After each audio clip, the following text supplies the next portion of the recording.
What if I told you that the most powerful man in Rome, a military genius who had conquered Gaul and defeated his enemies, was brought down not by a superior force but by a single critical mistake in judgment? That Julius Caesar, a man who had survived countless battles and political intrigues, fell victim to his own miscalculation? On March 15, 44 BCE, as Caesar walked into the Senate, he made a fatal error that would cost him everything. Today, we're going to unravel that mistake and reveal how it led to one of history's most famous assassinations. Gaius Julius Caesar was a towering figure in ancient Rome. Born in 100 BCE into a patrician family, he rose through the political ranks to become one of the most influential men in Roman history. His military campaigns in Gaul expanded Roman territory and brought him immense wealth and popularity. His alliance with Pompey and Crassus, known as the First Triumvirate, dominated Roman politics for years. By 49 BCE, Caesar stood at a crossroads. The Senate, led by his former ally Pompey, ordered him to disband his army and return to Rome as a private citizen. Caesar faced a choice: obey and risk prosecution, or defy and risk civil war. We all know what happened next. Caesar crossed the Rubicon River with his army, uttering the famous phrase, "Alea iacta est," the die is cast. What followed was a civil war that ended with Caesar's victory over Pompey and his appointment as dictator perpetuo, dictator for life.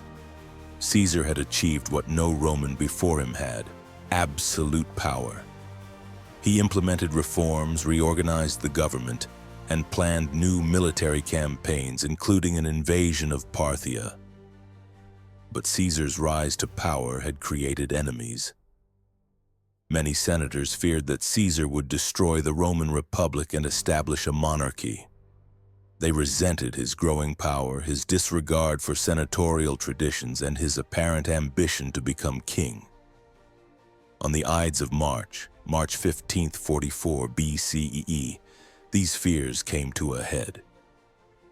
As Caesar entered the Senate House, a group of senators led by Marcus Junius Brutus and Gaius Cassius Longinus surrounded him and stabbed him 23 times. Caesar fell dead at the foot of Pompey's statue, a victim of assassination. But how did this happen?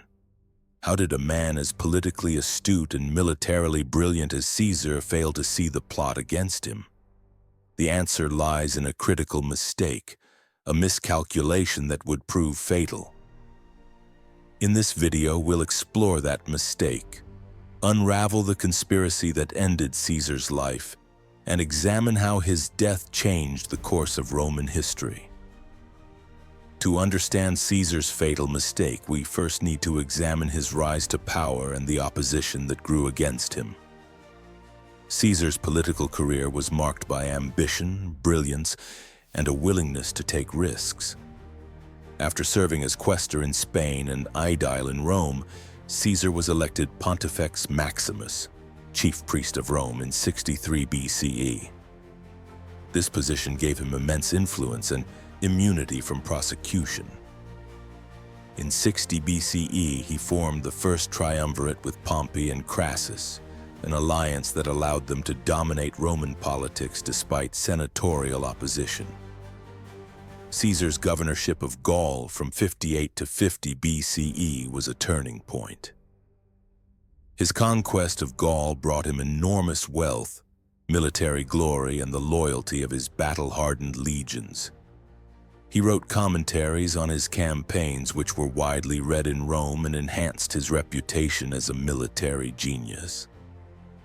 But Caesar's success created enemies. Many senators feared his growing power and popularity. They resented his disregard for senatorial authority and his use of military force to achieve political ends. When Caesar crossed the Rubicon in 49 BCE, these fears intensified. The civil war that followed was brutal. Caesar defeated Pompey at the Battle of Pharsalus in 48 BCE, pursued him to Egypt where Pompey was assassinated, and defeated remaining Pompeian forces in Africa and Spain. By 45 BCE, Caesar was the undisputed master of Rome. Back in Rome, Caesar implemented a series of reforms. He reorganized the government, reduced debt, established colonies for veterans, and reformed the calendar.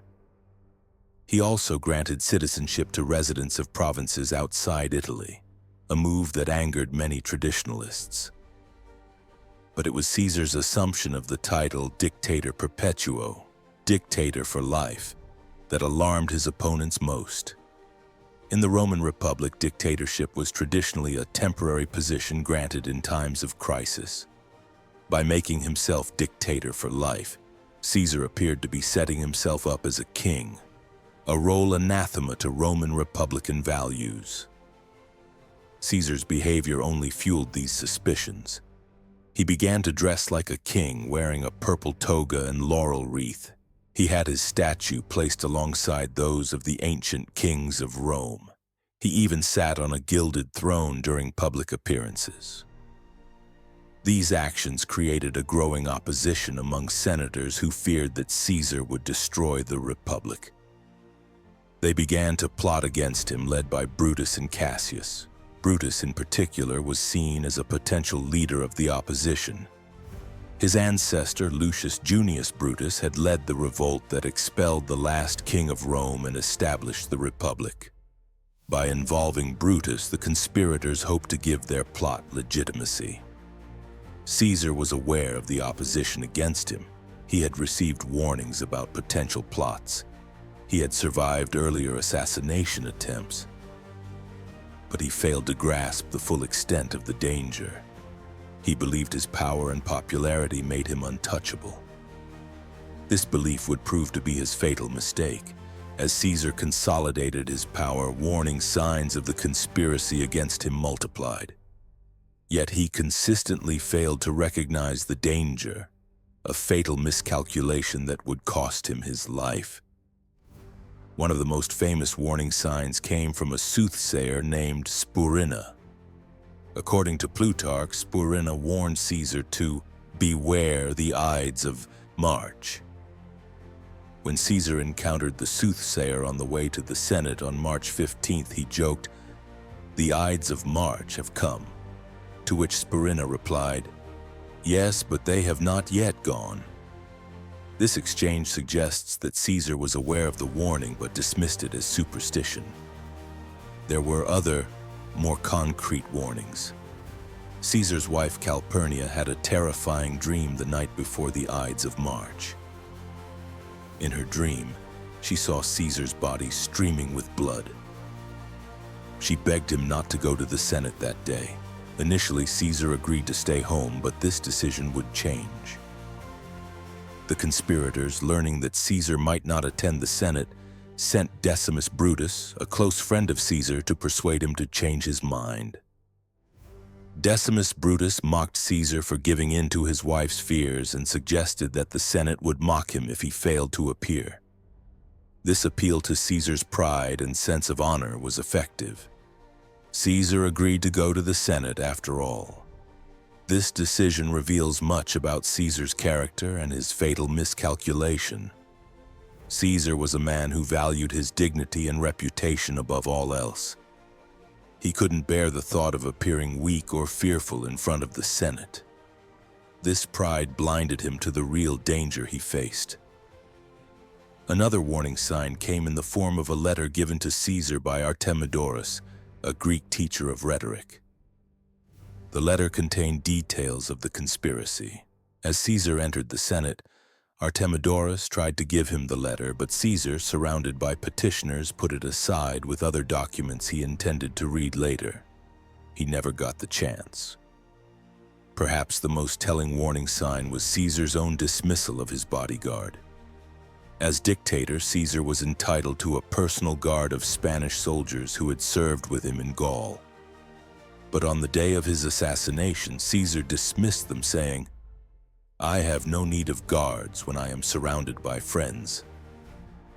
This statement reveals Caesar's fatal miscalculation. He believed his power and charisma made him immune to betrayal. Caesar's underestimation of the conspirators was another critical error. He saw Brutus, Cassius, and the others as politicians who might oppose him politically, but not as men who would resort to murder. He failed to recognize the depth of their fear and hatred, or their willingness to sacrifice their own lives to kill him. This miscalculation was rooted in Caesar's understanding of power.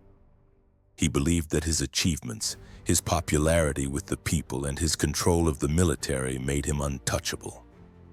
He couldn't imagine that a group of senators would dare to assassinate him in the heart of Rome, in the Senate house itself. Caesar's confidence was not entirely unfounded. He had survived numerous plots against him in the past. He had faced down armies and overcome political opponents. He had always been one step ahead of his enemies. But this time, he underestimated the determination and desperation of his opponents.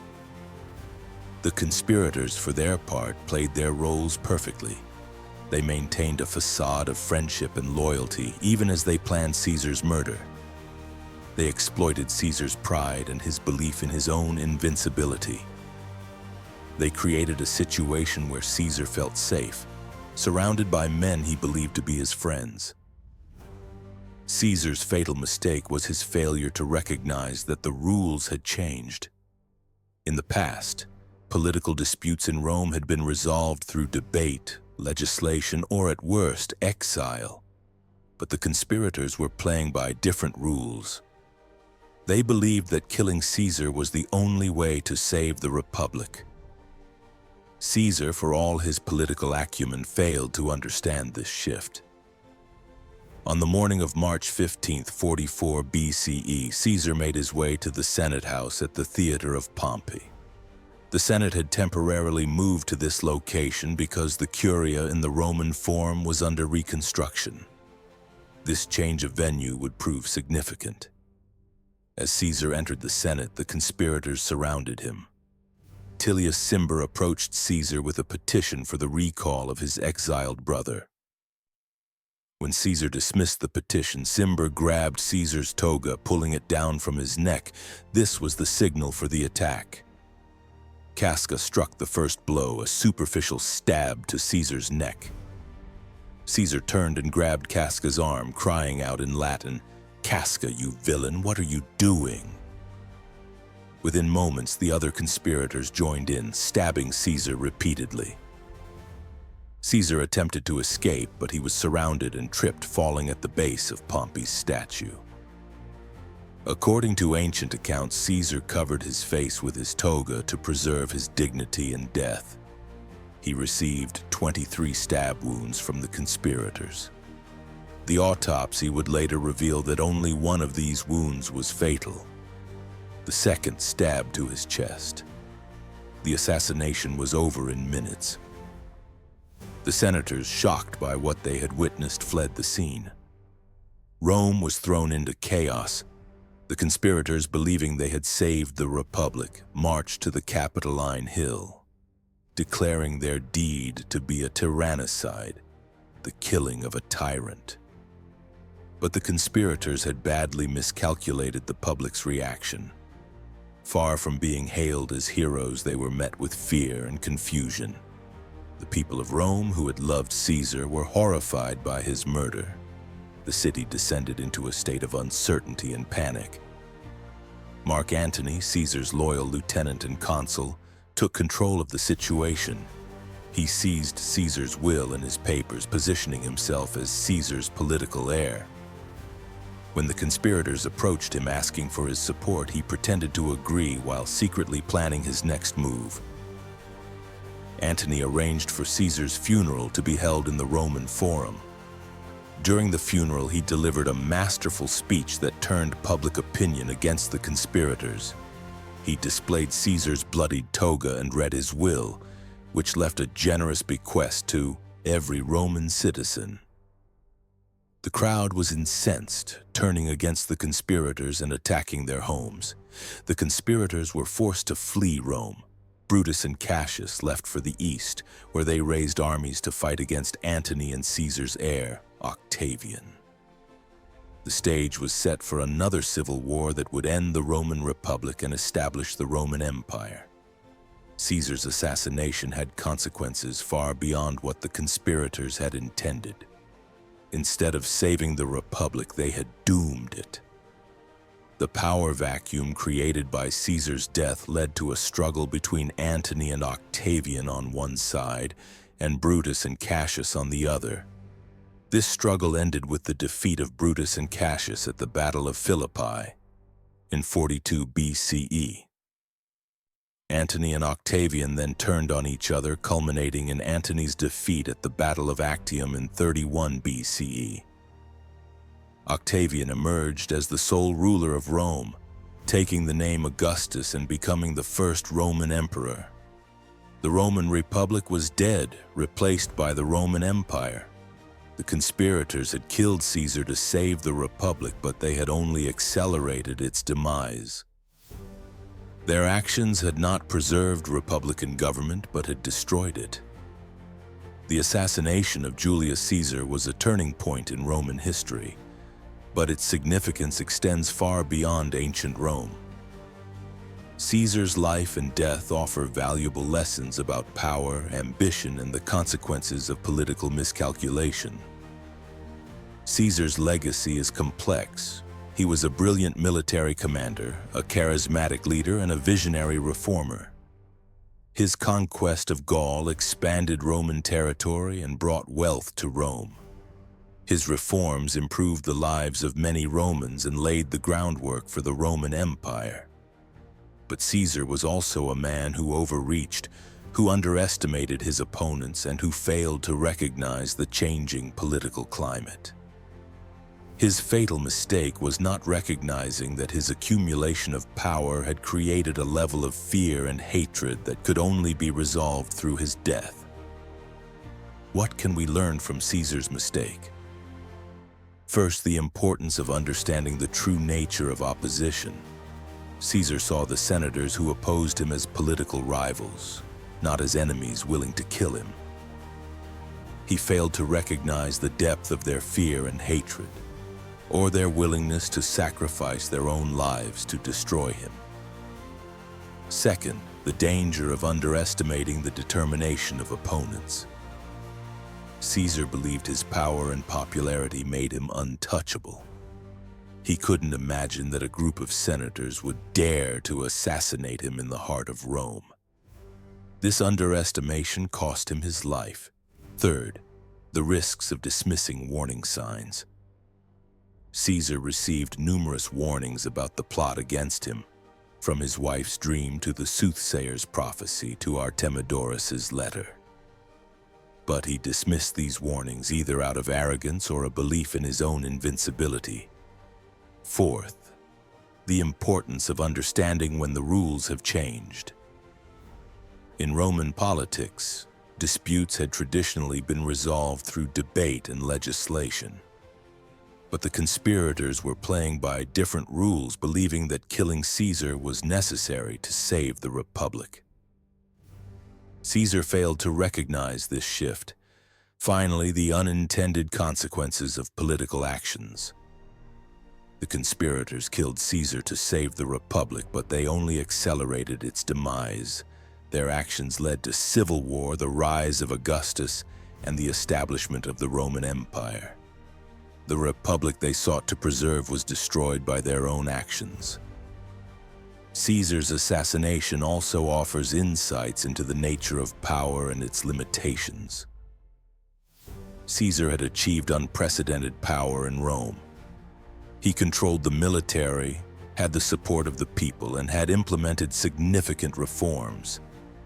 But for all his power, he couldn't control the fears and ambitions of the senators who opposed him. Power, Caesar's story teaches us, has limits. It can't buy loyalty, it can't eliminate fear, and it can't guarantee safety. Caesar's power made him a target, and his belief in his own invincibility made him vulnerable. The assassination of Caesar also highlights the role of personal relationships in politics. Caesar was betrayed by men he considered friends, including Brutus, whom he may have seen as a son. This personal betrayal added a layer of tragedy to his death and underscored the complex interplay between personal relationships and political power. Finally, Caesar's story reminds us of the unpredictability of history. The assassination of one man changed the course of Roman history and, by extension, world history. Without Caesar's death, the Roman Republic might have evolved differently, or the transition to empire might have been more gradual. The world we know today might look very different. As we've examined the events leading to Caesar's assassination, his fatal mistake becomes clear. It wasn't a single error, but a series of miscalculations that, taken together, led to his death. Caesar's primary mistake was his failure to recognize that the political climate in Rome had changed. He continued to operate as if he were dealing with political rivals who could be managed through traditional means: debate, compromise, or the exercise of power. But the conspirators saw him as a threat to the Republic itself, a threat that could only be eliminated through his death. This miscalculation was compounded by Caesar's underestimation of his opponents. He couldn't believe that senators, many of whom he had favored or forgiven, would resort to murder. He saw Brutus, Cassius, and the others as politicians who might oppose him politically, but not as men who would sacrifice their own lives to kill him. Caesar's arrogance and belief in his own invincibility further blinded him to the danger. He dismissed warnings from his wife, a soothsayer, and a concerned citizen. He refused to take precautions, dismissing his bodyguard because he believed he was safe among friends. His pride and concern for his dignity led him to the Senate on the Ides of March despite his wife's pleas. He couldn't bear the thought of appearing weak or fearful in front of the Senate, even if it meant risking his life. Even in the moments before the attack, Caesar failed to recognize the signs of danger. He didn't question why so many senators crowded around him.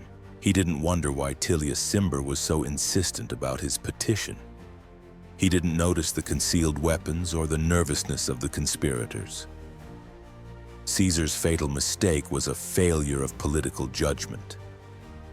A failure to understand that his accumulation of power had created a level of fear and hatred that could only be resolved through his death. He believed his achievements, his popularity with the people, and his control of the military made him untouchable. But he underestimated the determination of his opponents and the changing rules of Roman politics. In the end, Caesar's greatest strength, his confidence and belief in his own abilities, became his greatest weakness. His arrogance and underestimation of his opponents led him to ignore warning signs and take unnecessary risks. These miscalculations cost him his life and changed the course of history. The assassination of Julius Caesar on the Ides of March is one of the most famous events in history.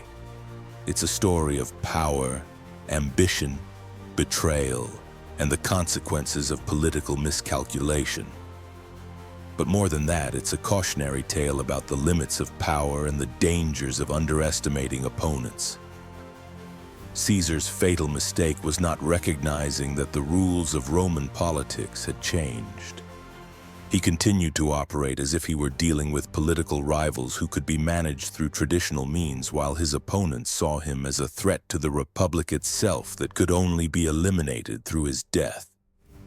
This mistake, this failure to understand the true nature of the opposition, cost Caesar his life and changed the course of Roman history. Instead of saving the Republic, the conspirators doomed it, paving the way for the rise of Augustus and the establishment of the Roman Empire. The lessons of Caesar's assassination are as relevant today as they were in ancient Rome. They remind us of the importance of understanding the true nature of opposition, the dangers of underestimating opponents, the risks of dismissing warning signs, and the unintended consequences of political actions. Caesar's story also highlights the role of personal relationships in politics and the unpredictability of history. The assassination of one man changed the course of Roman history and, by extension, world history. Without Caesar's death, the Roman Republic might have evolved differently, and the world we know today might look very different. As we reflect on Caesar's fatal mistake, we're reminded that even the most powerful and successful leaders can make errors in judgment. Even the most brilliant strategists can fail to recognize changing circumstances. Even the most charismatic figures can underestimate their opponents.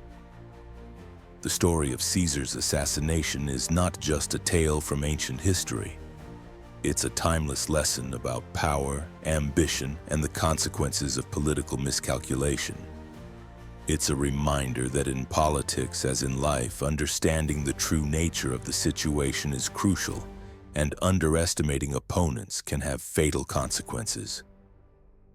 What other lessons can we learn from Caesar's life and death?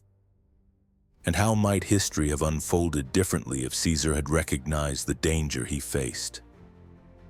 These are questions worth pondering as we continue to study one of history's most fascinating and consequential figures.